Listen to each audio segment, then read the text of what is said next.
자기가 말을 아무리 잘한다 하더라도 스피드가 너무 빠르면 상대방은 어떤 말을 하는지 들을 수가 없고요. 또 발성이나 발음이 어눌하면 상대는 아무리 지식이 뛰어나다 하더라도 상대의 지적인 면모를 느낄 수가 없고요. 자, 세 번째는 반대화법이에요. 상대방과 얘기를 하고 있는데 반론이라고 하기도 하죠. 어떠한 같은 만약에 하나의 주제가 있다라고 생각을 해볼까요? 이 주제에 대해서 사람들은 다 똑같이 생각을 하기가 무척 어렵겠죠. 이걸 우리가 흔히 말하는 다양성이라고 얘기하지 않을까요? 하나의 주제를 가지고 똑같이 생각한다? 이거는 사실 틀린 건 아닌데 저희가 다르다라는 표현을 요즘 많이 쓰고 있습니다. 자, 그러면 반대화법에 대해서 우리가 생각을 좀 해보도록 할게요. 자, 얼마 전의 일입니다. 서울에 있는 땡땡 공단에 저도 함께 회의를 참여하게 되었습니다. 네. 자, 회의를 참여한다라는 건 뭐예요? 저처럼 외부인까지 같이 참여를 한다라는 것은 뭔가 건설적인 얘기를 좀 주고받고 싶다 이런 거 아니겠어요? 그런데 두 개의 부서의 부서장님이 다툼이 시작이 됐어요. 왜? 그 부서에서는 내게 이렇게 말씀하시면 어떡합니까? 그리고 또 반격이 들어와요. 제가 언제 부장님한테 그랬습니까? 계속. 그러니까 상황에 대한 얘기를 해야 되는데 개인에 대한 공격으로 받아들여서 그게 결국은 싸움으로 번지게 되었습니다. 그래서 한 팀에 있는 부장님께서요. 아니 외부인인 저도 있는데 그냥 나가버리셨어요. 네, 정말 황당한 경우인데 제가 그때 또 대화와 소통에 대한 전문가로서 생각했습니다. 아, 저분들이 상대와 반대화법에 대해서 조금만이라도 존중해주는 그런 것들을 실천하고 알았더라면 얼마나 좋았을까 그 생각을 해봤습니다. 자, 여러분들도 주변에서 상대와 내가 의견이 달랐을 때 난감하지만 나름대로 어떻게 대화를 하고 계실 거예요. 자, 예를 하나 들어볼게요. 음식점에 갔다 생각해 볼게요. 이거 정말 한우 맞나요? 사장님께 그렇게 물어볼 수도 있잖아요, 직원에게. 네, 맞아요. 이렇게 하기보다는 한우 같진 않으세요? 그럼 상대 얘기를 들어보는 거예요. 그런 다음에 이게 왜 한우인지를 설명하는 거죠.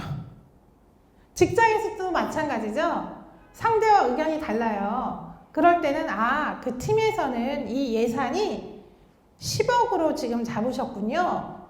네, 일리가 있어요. 그런데 저희가 조사를 하니까 이게 조금 더 플러스가 되는 추가 항목이 있습니다. 하면서 서로의 의견은 뭐예요?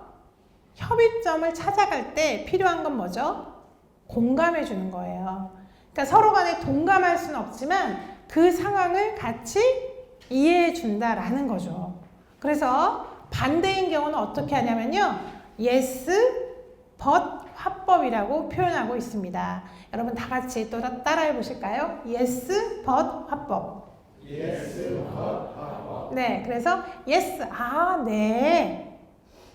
여러분, 네라고 하는 거는 추임새라고 할 수도 있지만 상대에 대한 좋은 호응일 수 있습니다. 그래서 yes라고 일단 해주시고요. 그 다음에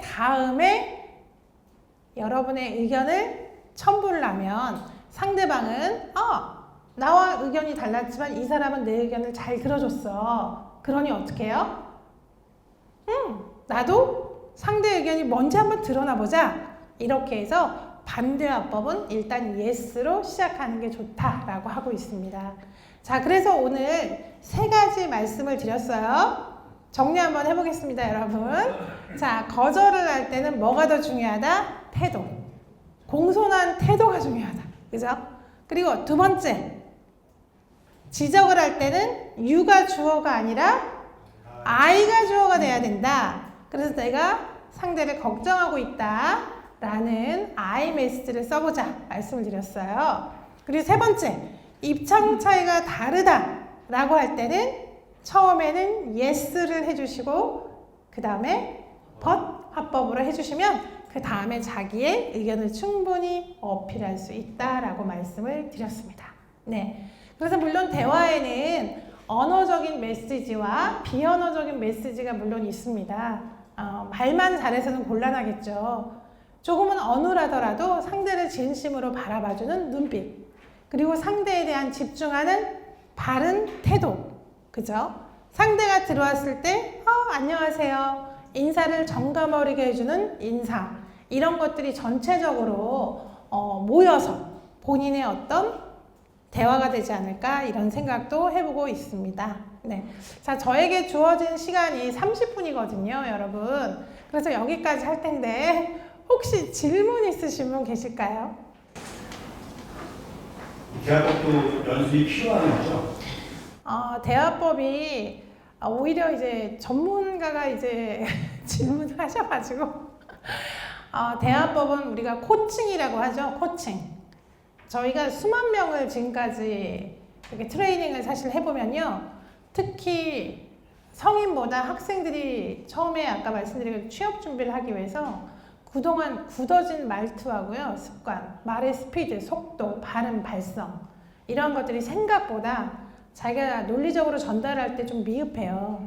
그래서 그게 뭐냐면 굳어진 습관 때문에, 언어적인 표현 때문에 그렇거든요. 반드시 좋은 화법으로 한두 번이라도 한번 해보면 이게 평생 좋은 재산이 될 것을 저는 확신하고 있습니다. 네, 그래서 트레이닝은 반드시 필요하다. 자기가 말을 아무리 잘한다 하더라도 스피드가 너무 빠르면 상대방은 어떤 말을 하는지 들을 수가 없고요. 또 발성이나 발음이 어눌하면 상대는 아무리 지식이 뛰어나다 하더라도 상대의 지적인 면모를 느낄 수가 없고요. 그리고 너무 단조로운 톤으로 말을 하게 되면 밋밋하기 때문에 재미가 없어요. 그래서 키워드는 반드시 조금 더 의식적으로 강조해 줘야 되고요. 네, 그런 것들을 리듬 있게, 말도 노래와 같이 해주시면 훨씬 상대방과 상큼한 대화가 이어질 것이라고 생각합니다. 여기까지 할까요? 네. 감사합니다, 여러분. 네.